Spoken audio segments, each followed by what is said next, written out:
itu engkau Tuhan, berdasarkan kejadian yang dialami. Nah, lalu Tuhan menjawab, akulah yang engkau aniaya itu. Akulah dia yang engkau aniaya. Bang, tadi yang saya bacakan di dalam Lukas 27, kan Yesus mengatakan anak manusia akan datang. Bukan dengan cahaya loh Bang. Tapi kan Tuhan itu kan terang. Terang kan. Coba buka Lukas 10 nomor 18 Yesus juga deh, Bang. mengatakan bahwa Kedatangan Yesus yang kedua itu tetap kan memakai tubuh manusia. kan gini kan masalahnya tadi kan terang. Kan Tuhan Yesus Bang, juga saya bacakan. mengatakan Sebentar saya bahwa bacakan dirinya Bang. terang dunia juga. Enggak Bang, saya bacakan Bang. Ya. Lukas 10 nomor 18. Lalu kata Yesus kepada mereka, aku melihat iblis jatuh seperti kilat dari langit. Nah, yang berupa terang-terang seperti itu tuh bukan Yesus, Bang. Abang tunjukkan datanya. Oke, sebentar Bu.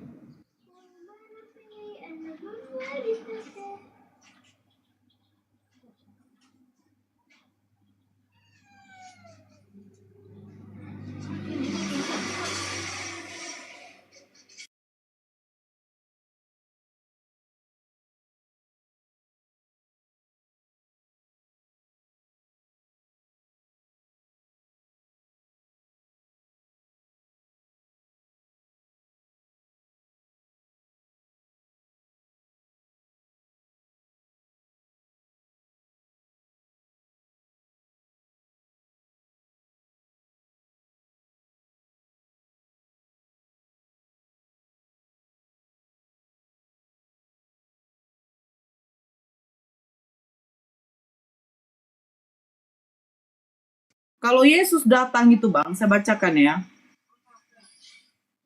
Ya. Kan ya, Bang? Saya bacakan. Di dalam Lukas 9, ini jaringan saya jelek ya. Di dalam Lukas 9 nomor 26, sebab barang siapa malu karena aku dan karena perkataanku, anak manusia juga akan malu karena orang itu. Apabila ia datang kelak dalam kemuliaannya dan dalam kemuliaan Bapa dan malaikat-malaikat kudus. Pada waktu itu orang akan melihat anak manusia datang dalam awan dengan segala kekuasaan dan kemuliaannya. Bukan berupa cahaya, Bang. Yesus itu datang kedua kali. Nah, kalau dia datang kepada Paulus, terbantahkan. Berarti Yesus sudah datang. Berarti tidak akan datang lagi dia.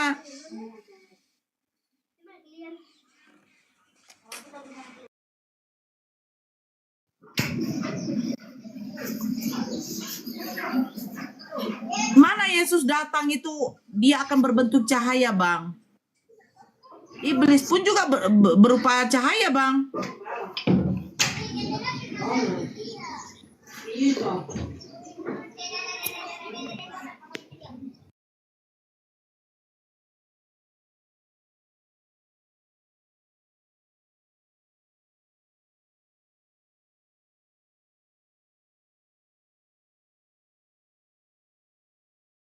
Halo, Bang.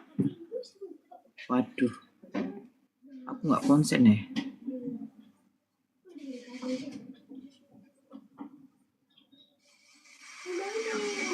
Bang.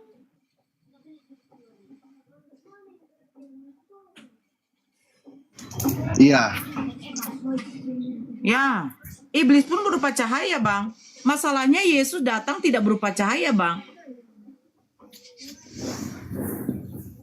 Bahkan kata Yesus, aku melihat iblis jatuh dari langit seperti kilat.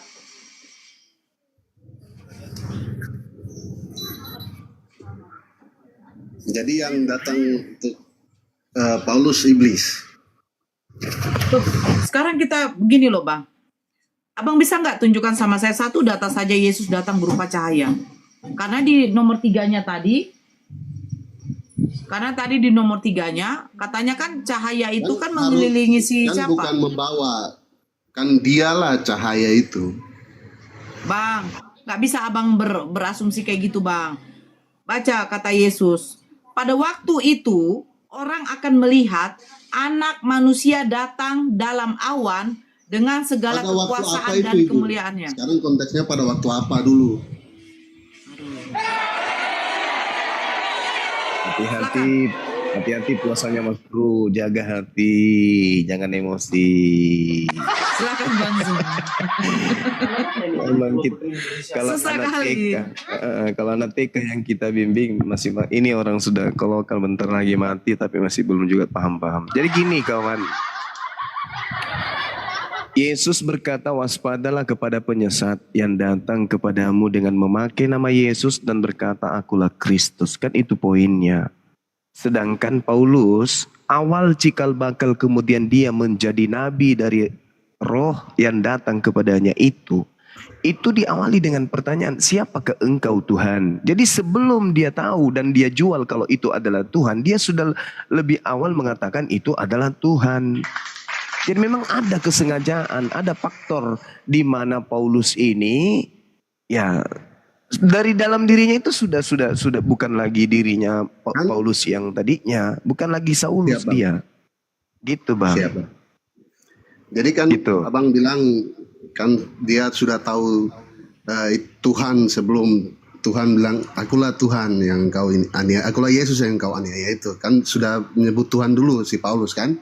Iya. Nah, pertanyaannya Abang tadi bagaimana Paulus bisa tahu itu Tuhan yang datang sebelum Iya. roh itu menyatakan dirinya. Jadi kan Iya. apakah itu engkau Tuhan? Iya. Mungkin kembali ke konteks kejadian waktu itu. Di ayat ketiganya kan dia waktu itu ceritanya sedang pergi untuk berburu berburu orang Kristen lah waktu itu kan dia penganiaya Kristen dia. Cuma dia mengalami kejadian di ayat 3 itu tiba-tiba terang mengelilingi dia tersungkur lalu ada sosok yang datang dan dia mungkin kondisinya pada saat itu bisa berpikir bahwa ini kejadiannya ini nggak masuk akal. Apakah ini Tuhan? Jadi apakah engkau Tuhan? Jawabannya gitu Pak. Oke. Jadi kesalahan konsep yang dianut oleh Kristen secara mendunia itu adalah ketika menganggap bahwa yang dianiaya oleh Paulus itu adalah Kristen. Itu kesalahan Bang. Kristen itu muncul nanti setelah Paulus punya pengikut di Antioquia. Pertama kali pengikut Paulus itu disebut Kristen. Iya. Nah sekarang kan tahu Kristen itu pengikut Kristus itu kan kata olok-olokan gitu. iya, Kan iya Bang. Tapi kalau Paulus kan berbicara memburu pengikut Yesus bukan Kristen. pengikut sebenarnya. bukan Yesusnya yang Kristen. diburu Paulus dianiaya Iya. dia. Kalau Kristen itu pengikut Ya, Paulus. kan rohnya bilang gini, akulah Yesus yang engkau aniaya. Itu kan Paulus tidak menyangkal. Bukan, aku tidak menganiaya gitu. Ya jadi gini, izinkan saya dulu menjelaskan Bang ya. Jadi gini kawan, kalau Anda mengatakan kemudian Paulus dengan pola yang dia katakan bahwa siapakah engkau Tuhan, saya memandangnya sejak Paulus sebelum berkata siapakah engkau Tuhan, Paulus ini sudah kerasukan setan. Itu kesimpulan saya. Kenapa saya mengatakan begitu? Bahwa yang mengajarkan Paulus mengatakan siapakah engkau Tuhan, itu adalah roh jahat yang ada dalam dirinya. Coba kita lihat di dalam Matius 12 nomor 43. Orang Farisi yang kerasukan roh jahat itu, kemudian roh jahat yang keluar dari tubuhnya mengembara ke tempat-tempat yang tandus mencari pemberhentian tetapi ia tidak mendapatnya. Itu kata Yesus. Lalu roh jahat yang keluar dari orang yang bertobat tadi kembali ke orang yang bertobat tadi. Bukan hanya kembali sendiri. Roh jahat yang kembali kepada orang yang bertobat itu kata Yesus keluar mengajak 7 roh setan yang lebih jahat dari roh yang tadi. Nah setelah kemudian dia memanggil 7 roh jahat masuk ke dalam tubuh yang bertobat, maka kata Yesus akhirnya keadaan orang itu lebih buruk daripada keadaannya yang semula. Dan ini akan berlaku terhadap angkatan jahat ini. Angkatan jahat yang dimaksud oleh oleh Yesus itu adalah orang Farisi. Coba Anda baca di dalam Matius 12 nomor 38 sampai nomor 45. Satu perikop Anda baca, 2 perikop Anda baca. Ternyata ada orang yang mengaku bertobat, tapi setelah bertobat iblisnya masuk, 8 iblis masuk ke dalam tubuhnya. Dan setelah masuk 8 iblis ke dalam tubuhnya itu, dia jauh lebih jahat lagi. Apa bukti kejahatannya? Makhluk yang datang kepadanya pun dianggapnya Tuhan. Untuk apa dia mengatakan siapakah engkau Tuhan? Supaya orang-orang yang nanti menjadi pengikutnya menganggap bahwa itu adalah Tuhan. Padahal itu adalah penyesat. Kan Yesus berkata sebelum dia terangkat ke langit, waspadalah kepada penyesat yang datang kepadamu dengan memakai nama Yesus dan berkata, akulah Kristus. Itu penyesatnya. Nah, kebenaran yang datang kepada Paulus memenuhi syarat.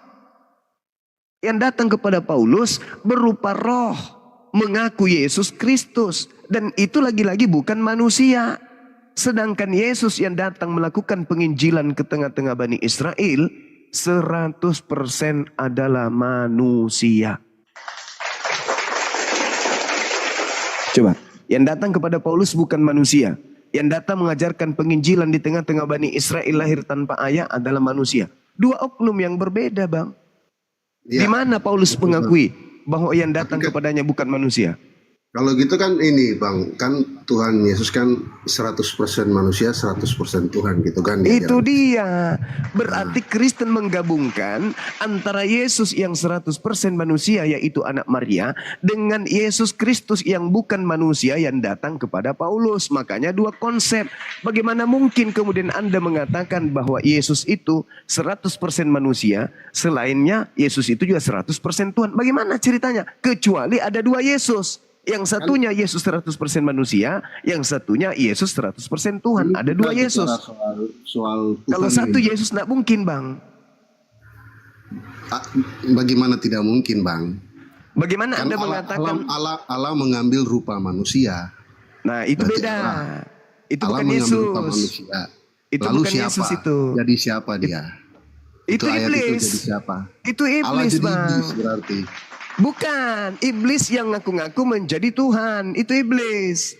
Karena hanya Berarti iblis. kalau berpegang sama konsepnya Bang itu berarti dari Matius sampai Wahyu itu salah semua tuh Bang. Betul sekali, kan itu bukan firman Tuhan. Itu adalah hasil penyelidikan. Itu Jadi hasil siapa penyelidikan. yang menceritakan tentang Yesus itu? Siapa? Yang menceritakan tentang Yesus itu adalah orang-orang yang melakukan kemudian pengumpulan data-data. Mereka bukan murid Yesus. Dia adalah wartawan lepas yang Yesus sendiri tidak kenal Jadi pada bagaimana mereka. Bang sekarang bagaimana untuk kita tahu Yesus itu bagaimana sekarang? Kalau dari Yesus Matius itu- sampai Wahyu sudah palsu, sekarang bagaimana caranya kita Al-Quranul mengenali Karim itu, satu-satunya solusi. Masalahnya Al-Quranul Karim gini, satu-satunya solusi. Masalahnya Karena gini, kenapa, Bang. saudara? Bang, Gimana? gini masalahnya. Gimana? Waktu Paulus buta Gimana, kan kawan? diarahkan ke Filemon atau ya orang Kristen untuk menyembuhkan matanya supaya kembali bisa melihat. Itu ceritanya. Itu cerita loh. Cerita di dalam Al-Quran kita ya Alkitab kita Ananias, kan Ananias, catatan bukan? kuno yang dikumpulkan dijadikan cerita ya. Sementara untuk percaya Al-Quran, bagaimana Muhammad ada saksi nggak gitu kan? Ceritanya kan dia bertemu Jibril di dalam goa lalu apalah gitu. Itu bagaimana untuk kita Kami umat bisa Islam tahu sedunia menjadi saksi ini kebenaran contoh ya, itu. minta maaf ini bukan penghinaan. Bang Nes. Bang Nes. Ini misalnya Izin. saya pergi Izin. ke goa. Bang Terus Bang saya Nes. datang Bang saya Nes. bilang gini. Bang Nes. Siap, Bang bagaimana sih? Nes. Astagfirullah. Bang Nes izin karena wilayah Medan juga udah masuk zuhur. Saya di sini moderator yang standby. Tolong dulu Bang satu-satu ya Bang ya. Biar jangan kita main mute lah. Abang kan udah dewasa juga. Satu-satu lah Bang. Ya silakan Bang. Abang bertanya, Bang Zuma nanti menjawab. Ayo silakan Bang.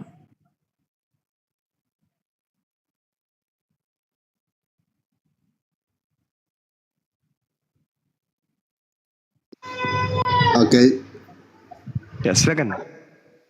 saya Iya, silakan, Bang. Ya, Silakan Abang Anda bertanya buktikan sama Bang bahwa ini Zuma. kan Ya. menurut yang tadi dari menurut Bang Zuma dari Yohanes sampai Wahyu itu sudah salah, itu yang benar cuma yang perjanjian lama. Sekarang masalahnya gini, gimana saya mau mengenal Yesus itu gimana? iya.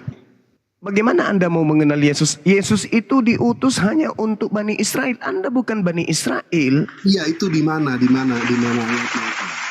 Loh, bagaimana Anda mau mengenal dia? Dia itu untuk Bani Israel, bukan untuk Anda. Masalahnya gini Bang, Yesus kan cuma dimention di perjanjian baru, perjanjian lama nggak ada itu. Nama Yesus itu nggak ada. Itu Saya cuma katakan kepada perumpamaan yang saudara, dikaitkan dengan kejadian Yesus di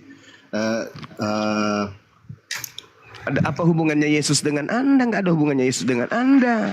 Coba Anda lihat kitab saudara. Apakah ada hubungannya kitab saudara dengan Yesus? Nggak ada hubungannya.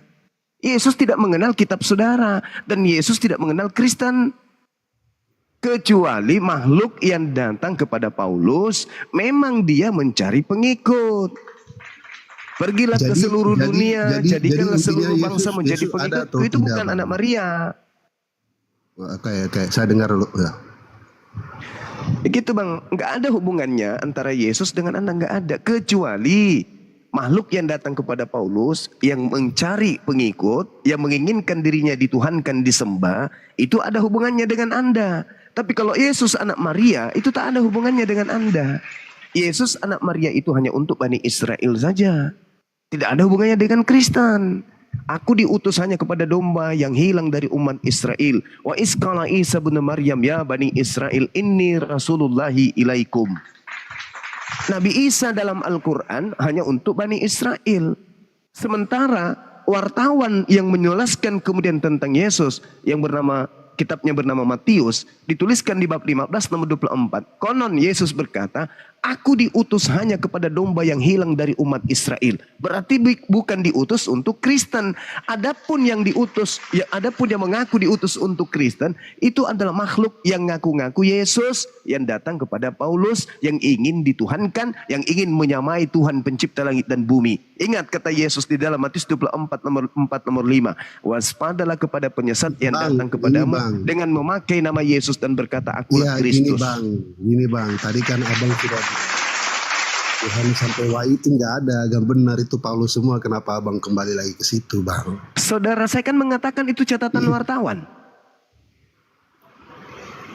Iya kan? Sebagai surat kabar pantas untuk dibaca.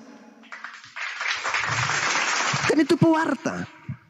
Penulis-penulis kitab saudara itu adalah pewarta, bukan murid Yesus. Yang disebut pewarta itu yang melakukan penyelidikan, yang melakukan penelitian, yang menyusun berita-berita tentang peristiwa-peristiwa yang terjadi. Itu disebut wartawan atau pewarta. Kitabnya disebut surat kabar, surat yang mengabarkan sesuatu peristiwa. Bukan wahyu, bukan firman Tuhan, bukan sabda Tuhan, sabda Nabi, tetapi di dalamnya mencakup tentang firman Tuhan, mencakup atau mengutip tentang sabda Nabi dan mengutip tentang firman Tuhan. Konon. Gitu loh saudara. Makanya konon, begini, kan? saya simpulkan, mohon maaf. Katanya. Yes, saya simpulkan. Nabi Musa diberi wahyu, namanya Taurat. Nabi Musa memberikan legitimasi kepada Taurat. Daud diberi Mazmur. Nabi Daud memberikan legitimasi kepada Mazmur. Nabi Isa diberi Injil. Nabi Isa memberikan legitimasi kepada Injil. Yesus memberitakan berita Injil. Yesus memberitakan tentang legitimasi tentang Injil. Markus 1 nomor 14. Sedangkan buku Roma, Filipi, Galatia, Efesus, Lukas, Markus, Matius, Yohanes, Kisah Para Rasul, siapa yang memberikan legitimasi? Yesus? Tidak. Nabi Musa? Tidak. Daud? Tidak. Lalu siapa?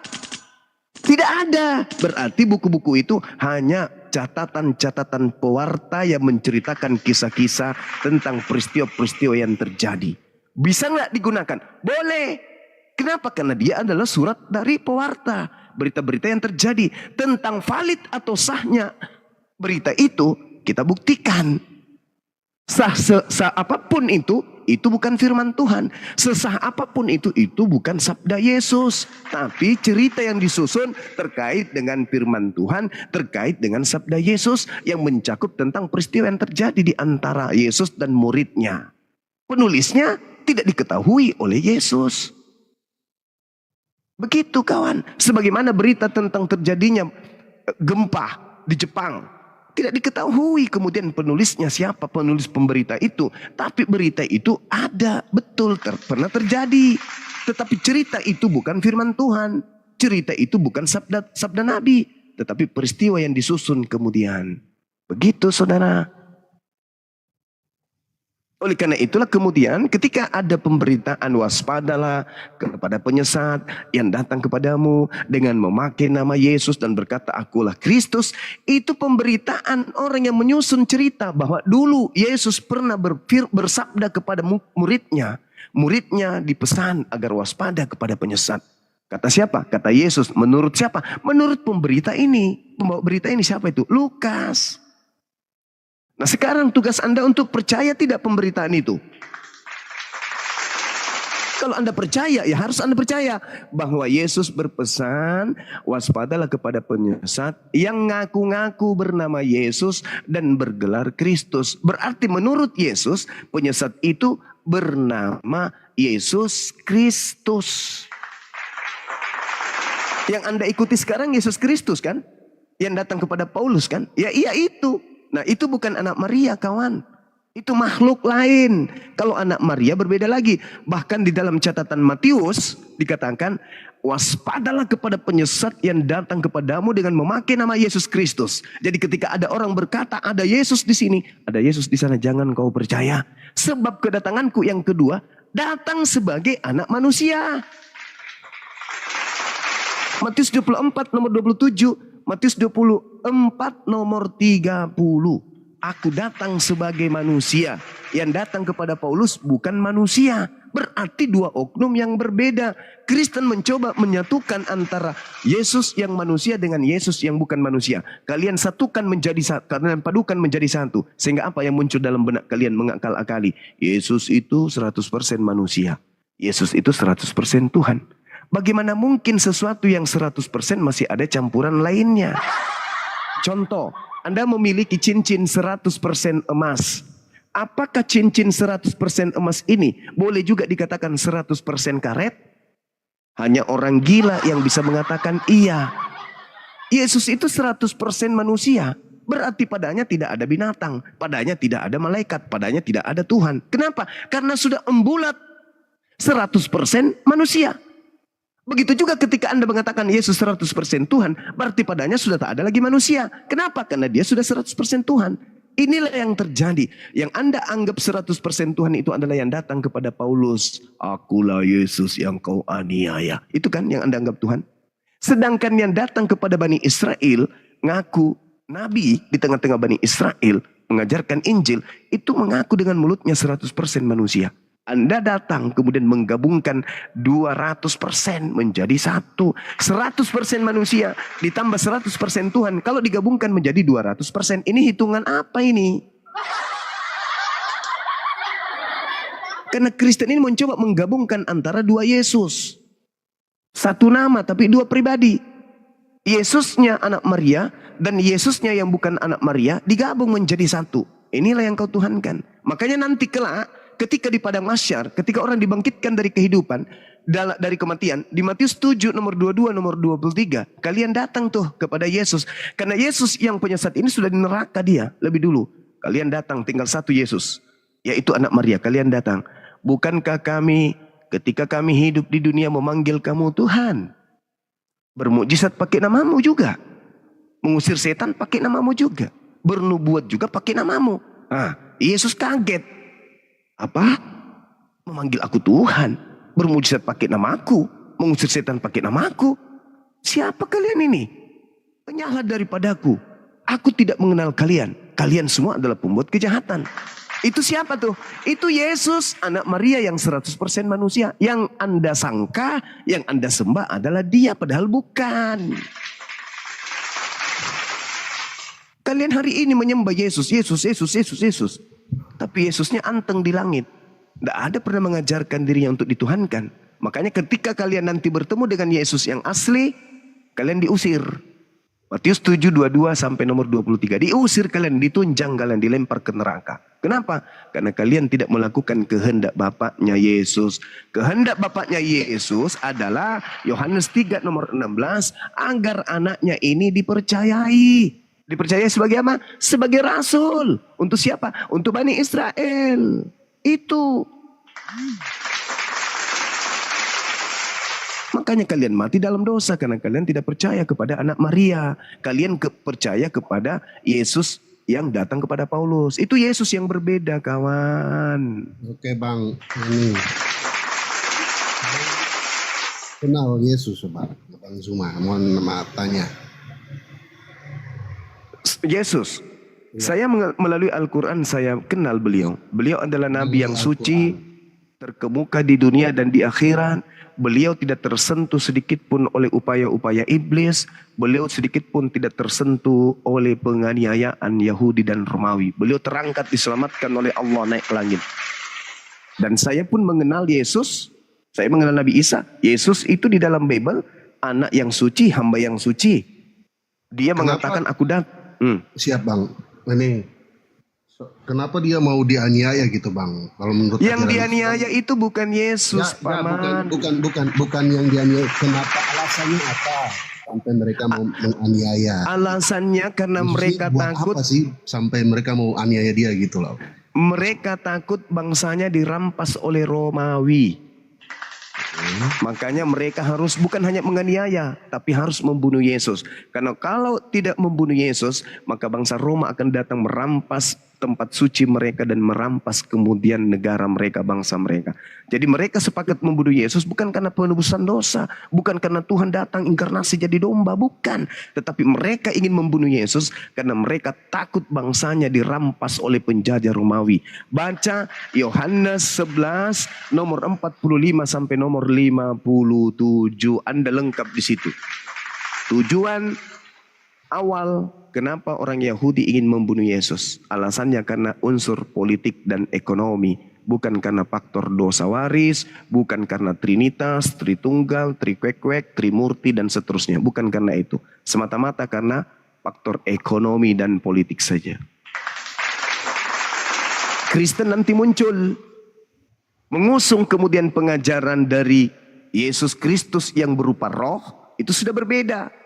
Melalui nabinya bernama Paulus semuanya dirubah. Aku datang sebagai domba untuk disembeli, sebagai korban untuk dosa-dosa kalian. Jangan lagi jangan lagi haramkan babi, jangan lagi perintahkan sunat. Aku juga adalah Tuhan yang nusul mengosongkan diri menjadi Tuhan. Makanya Yesus yang datang kepada Paulus menginginkan dirinya disembah. Sedangkan yang menginginkan dirinya disembah adalah setan.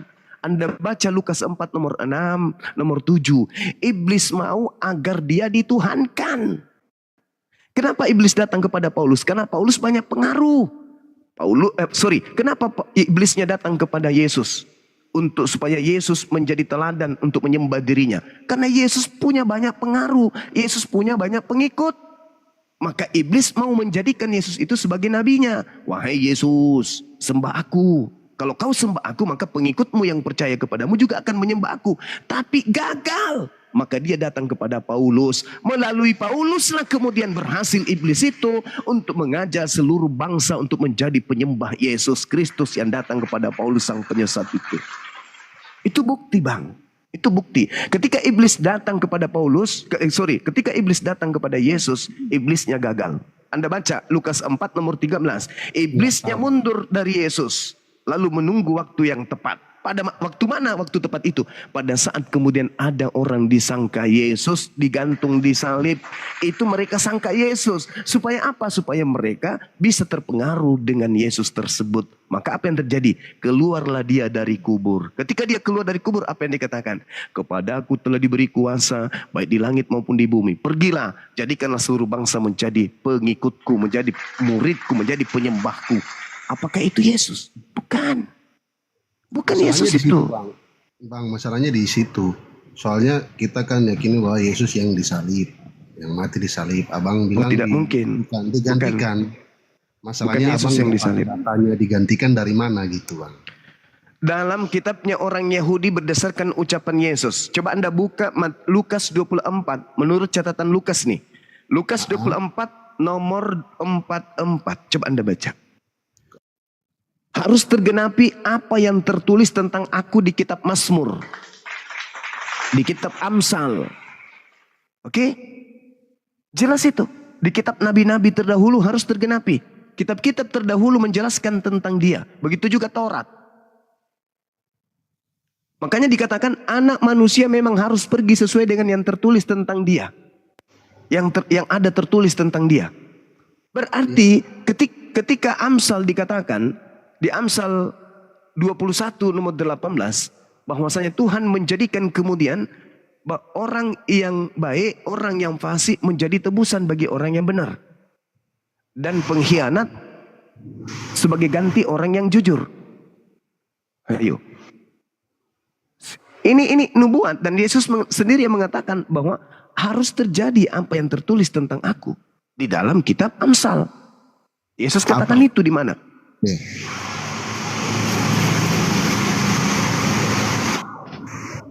Apa Bang?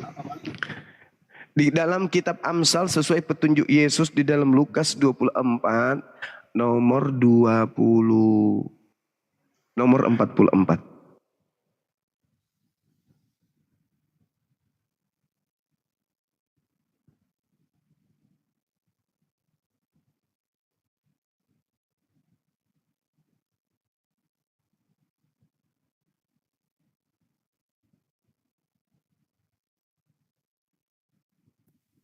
Masuk apa nih cari itu?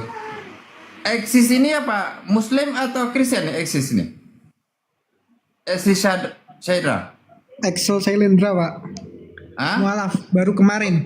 Oh, malah. Alhamdulillah. 3 hari. Alhamdulillah. 3 hari sama itu Ustadz Abu Hadi. Oh, Allah Ustaz Abu Hadi ya. Dulu dari Protestan atau Katolik? Protestan. Oh, Protestan. Protestan. Siap. Kristen Protestan. Siap. Alhamdulillah. Aku semakin Masya dengar Allah. kayak gini tuh malah semakin yakin. Semakin yakin Allahu memang Akbar. membenarkan Al-Quran itu benar. Soalnya kan orang kafir tuh pasti menutup kebenaran itu sendiri meskipun dia itu tahu emang benar gitu. Jadi aku sekarang tuh semakin yakin. Aku ini udah khitan juga di kamar. Alhamdulillah, Oh. Masya Allah. Udah kita nak. Di kamar Alhamdulillah. sambil ngafalin surat Al-Fatihah sama bacaan-bacaan sholat. Allahu Akbar. Masya Allah. Oke Bang. Iya, saudara. Anda baca Ibrani 2 nomor 14. Karena anak-anak itu adalah anak-anak dari darah dan daging, maka ia juga menjadi sama dengan mereka dan mendapat bagian dalam keadaan mereka supaya oleh kematiannya dia dimusnahkan, ia memusnahkan dia yaitu iblis yang berkuasa atas maut. Ini kalau Anda baca cermat data ini, di situ jelas kalau Anda mengatakan Yesus itu disalib, maka Yesus disalib untuk dijadikan tumbal kepada iblis. Apakah betul demikian? Supaya oleh kematian Yesus, dia memusnahkan dia, yaitu iblis yang berkuasa atas maut.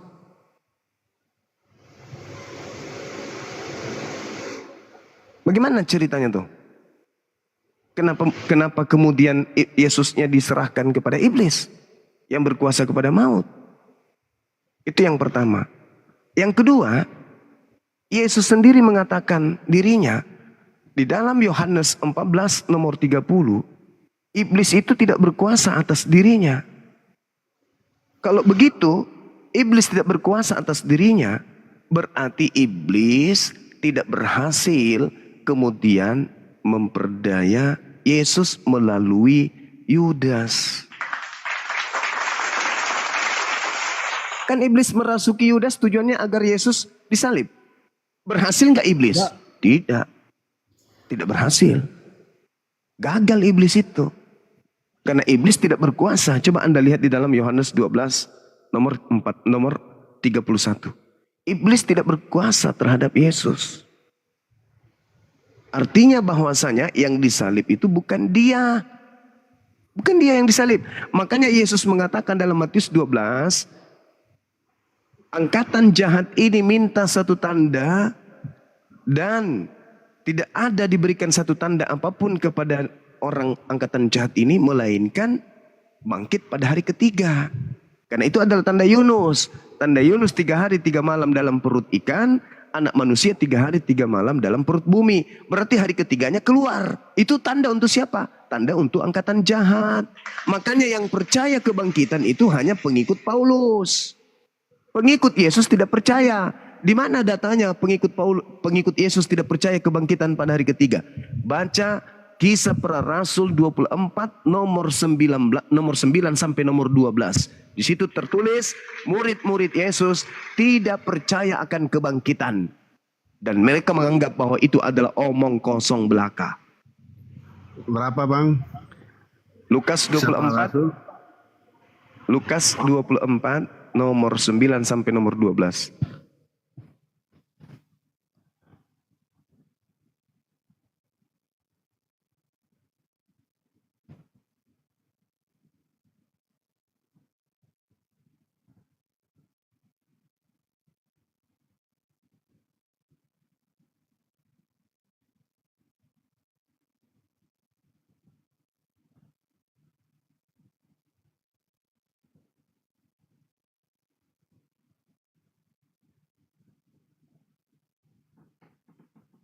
Hilang suara.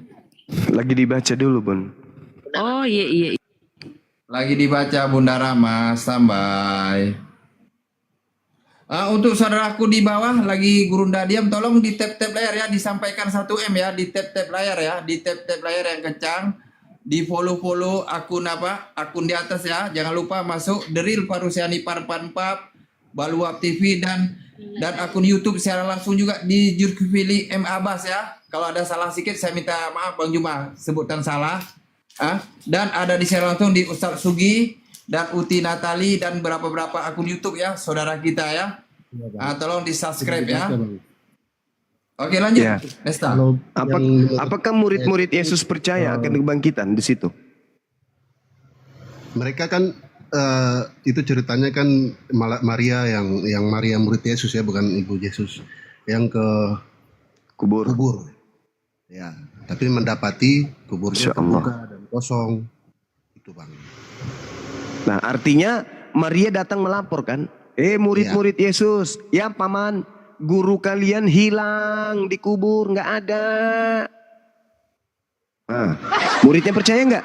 Nggak percaya. Tapi angkatan jahat percaya nggak kalau Yesus bangkit pada hari ketiga? Kan setelah itu Bang. Ya, percaya nggak angkatan jahat tentang kebangkitan? Yesus bangkit pada hari ketiga tuh, mereka kan mengingat kembali waktu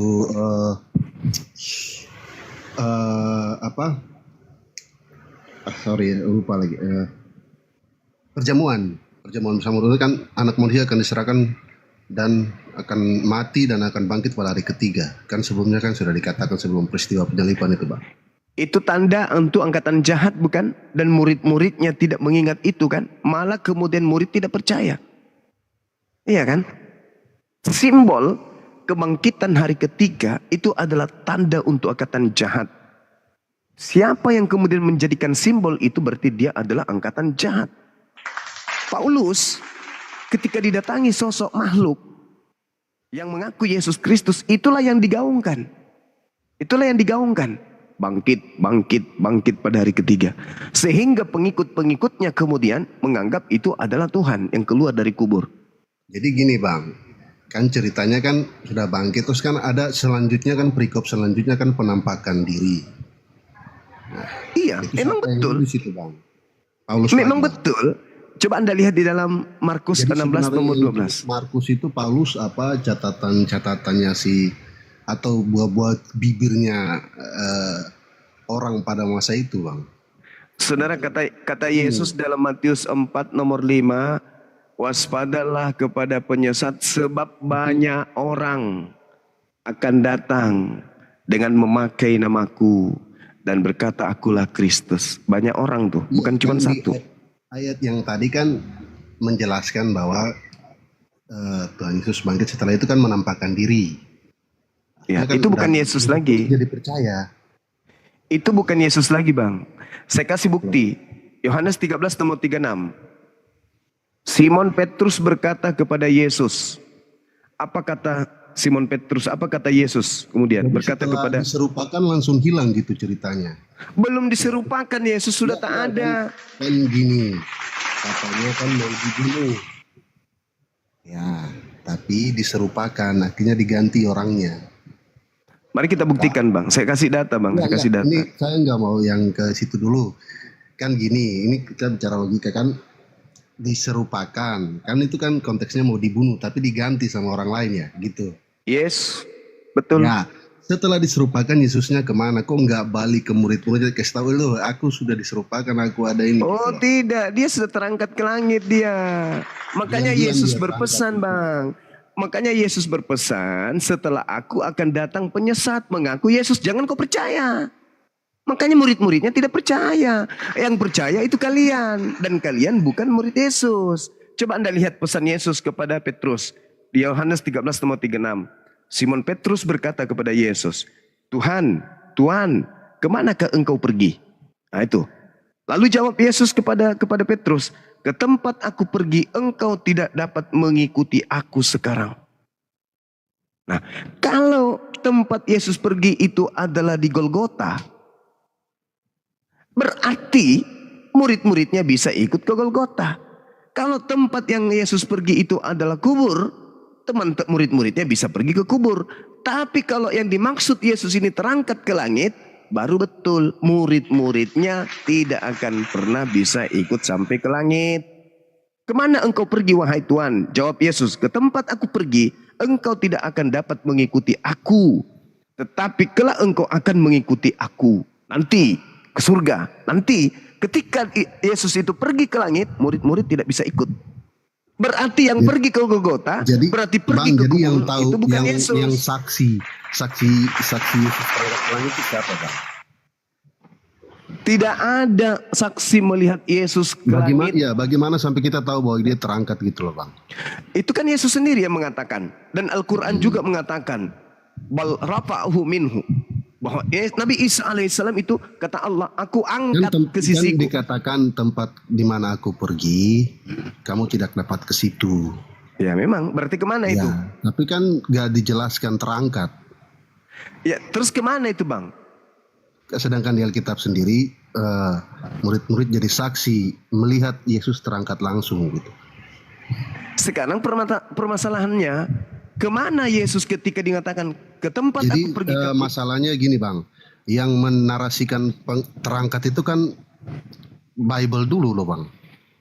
Iya tahu, kawan tahu, saya paham. Artinya ketika kemudian kitab suci saya menerangkan akan terangkatnya sosok Nabi Isa alaihissalam, itu pun dibenarkan oleh kitab saudara. Permasalahannya di Bible, Yohanes 13 nomor 36, ke tempat aku pergi kamu tidak akan pergi ke situ. Enggak, kalau di Bible jelas Bang, bukan perumpamaannya lagi pada saat pengangkatan murid-murid hadir di khotbah terakhirnya itu loh. Langsung selesai khotbah terakhir dia terangkat, disaksikan sama murid-murid Bang. Iya, disaksikan oleh murid-murid dia terangkat ke langit. Oke. Sekarang ada nggak murid menyaksikan Yesus keluar dari kubur? Tidak ada. Tidak ada. Lalu kenapa bisa ditahu bahwa itu adalah Yesus yang keluar dari kubur? Karena sudah tidak ada Yesusnya di dalam kubur. Dan Kata dalam siapa? Bible dijelaskan dengan kesaksian dari ini roh dia. atau cahaya terang, berarti kan diasumsikan sebagai malaikat. Oke, ini dia. Yang kau cari di sini tidak ada. Nah, Dia ketika kemudian dia tampil di dalam catatan Markus 16 nomor 12, di situ dikatakan bahwa Yesus tampil menampakkan diri dalam bentuk wajah yang lain. Pertanyaannya, dari mana Markus tahu kalau itu adalah Yesus?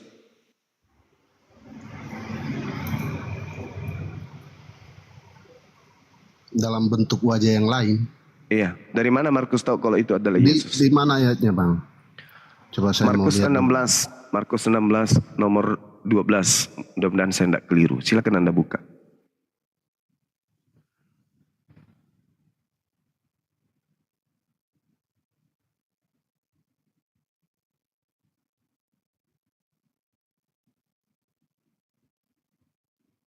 Markus berapa Bang? 16 Ayat 12. 12.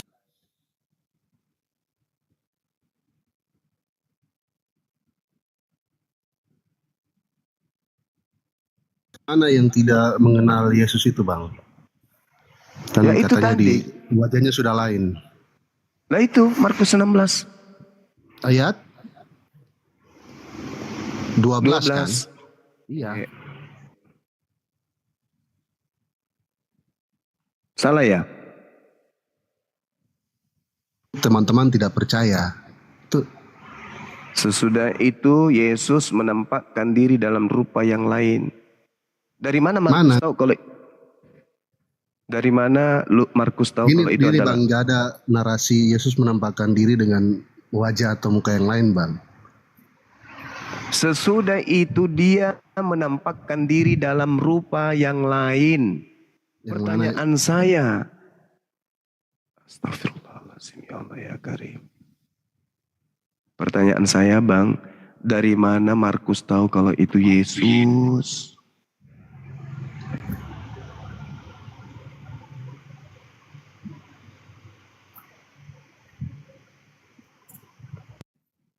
dari Yesus sendiri, Bang. Dari mana? Kapan dia bertemu dengan Yesus? Kapan dia bertemu dengan Yesus si Markus ini?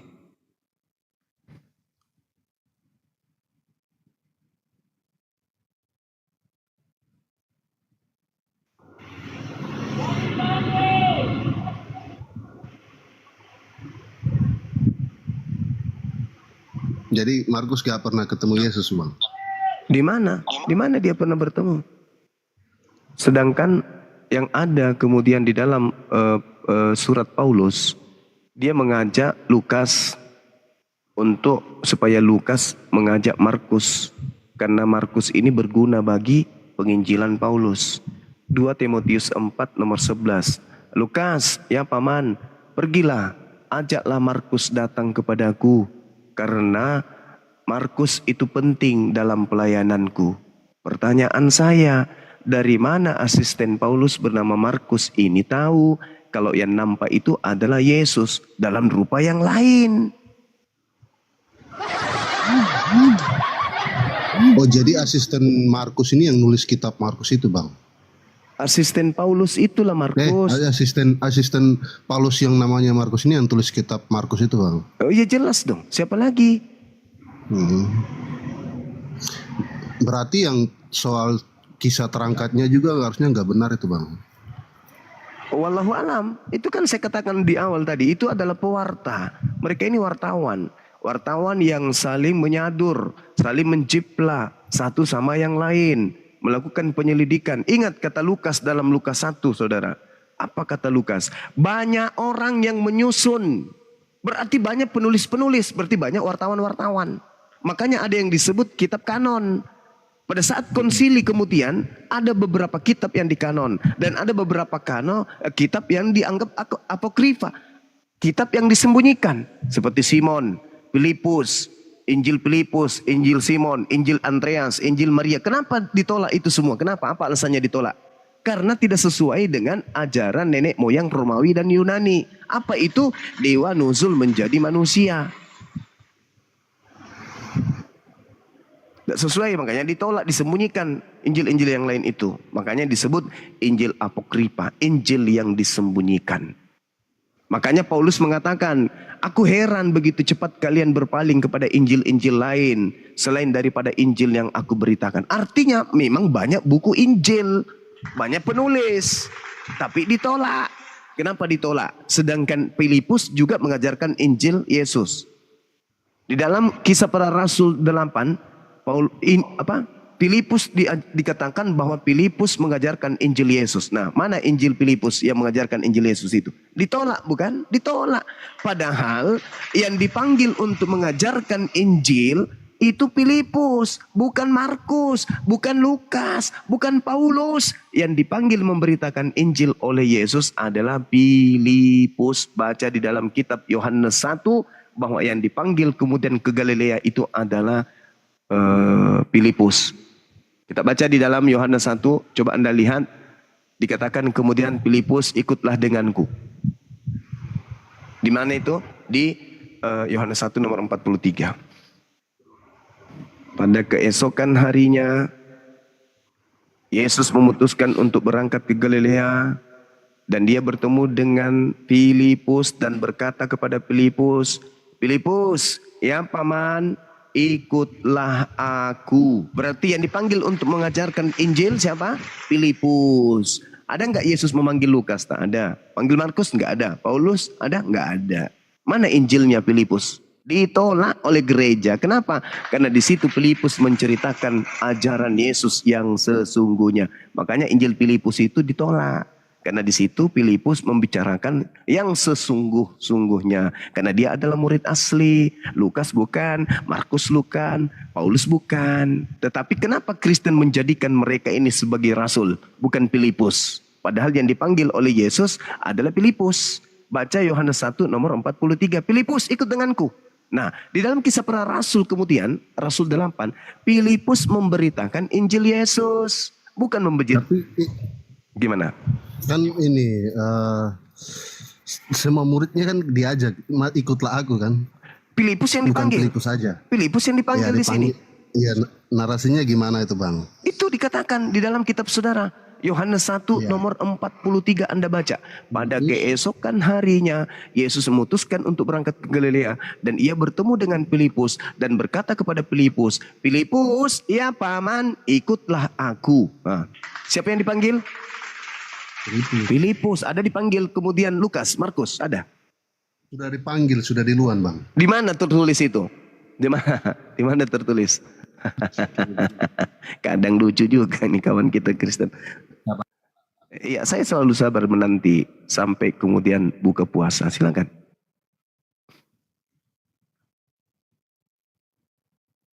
Silakan, Bang.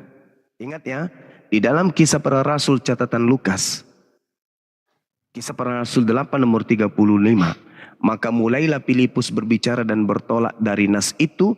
Filipus memberitakan Injil Yesus kepada orang-orang yang ada di sana.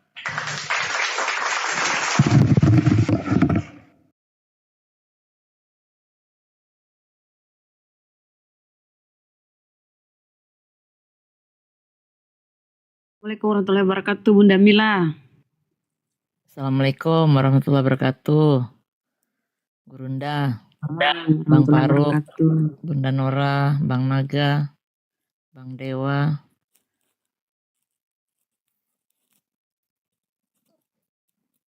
Waalaikumsalam warahmatullahi wabarakatuh. Dewa izin pamit Bang.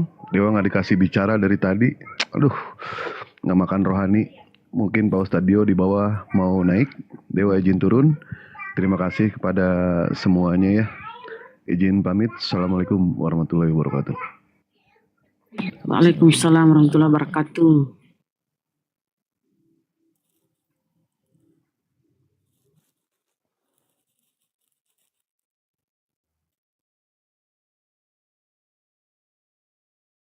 Bagaimana? Saya juga, ya saya mau izin pamit dulu ya Bang. Iya, silakan sahabatku. Soalnya Axel.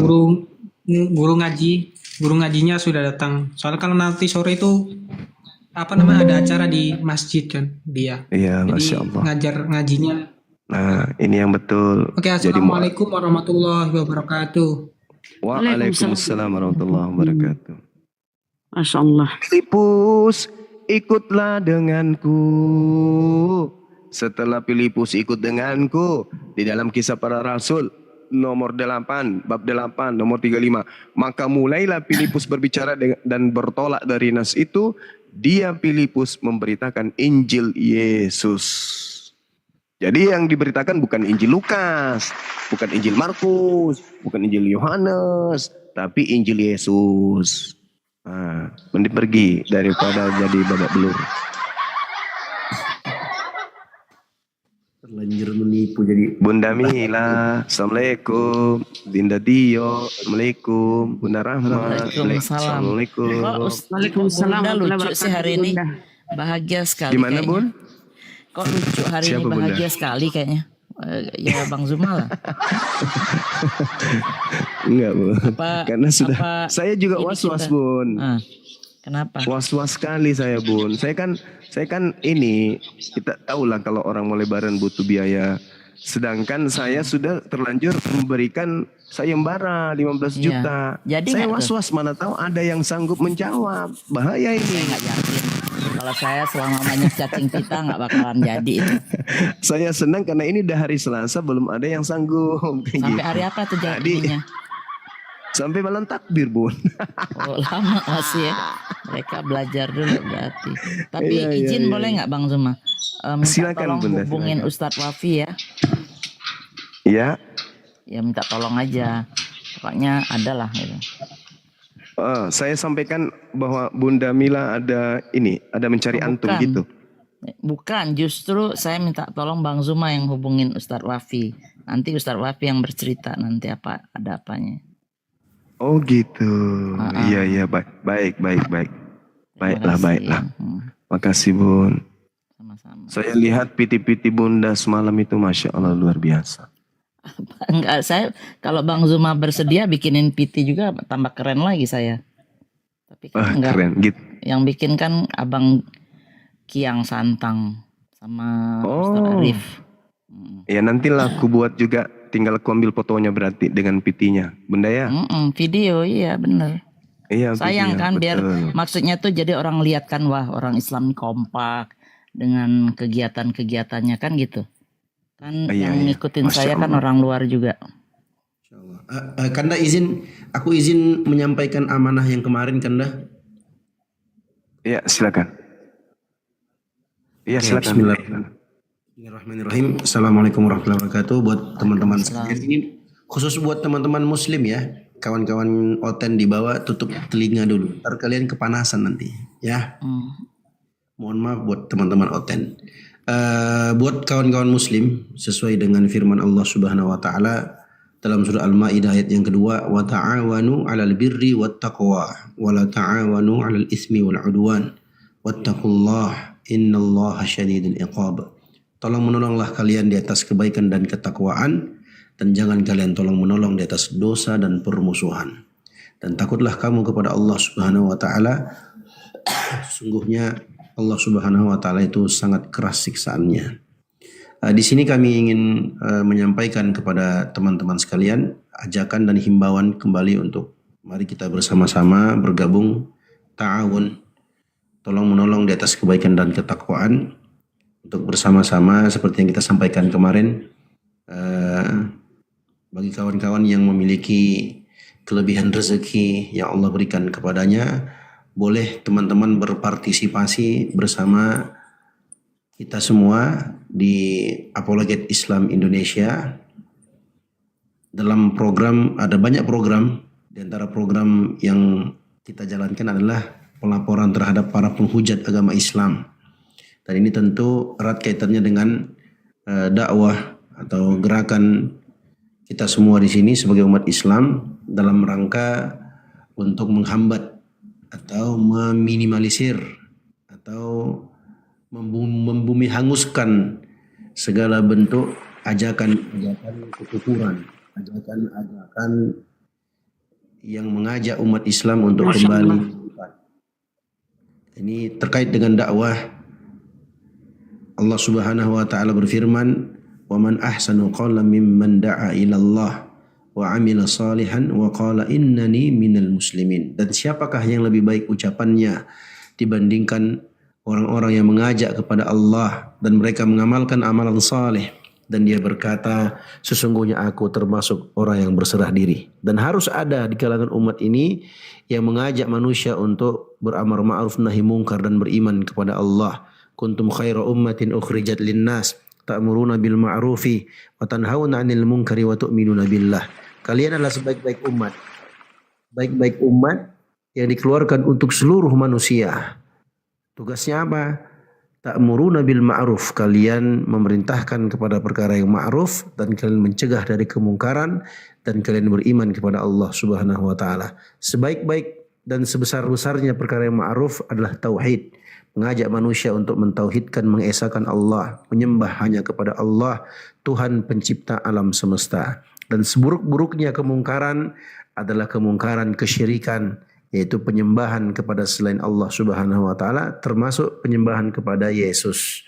Dan di sini kami mengajak teman-teman sekalian, ayo berpartisipasi, ikut bergabung. Kemarin alhamdulillah sudah masuk kurang lebih dari hitungan bendahara atau teman-teman. Gak apa-apa ya Kanda, aku sebutkan nominalnya biar Gak usah dulu, nanti aja. Kenapa? Gak usah dulu, karena kan ini baru tadi ada kami gaungkan juga, alhamdulillah Iya. ada juga. Oke, Jadi nanti, belum ya. terakumulasi. Oke, baik-baik. Jadi untuk dana sementara, alhamdulillah luar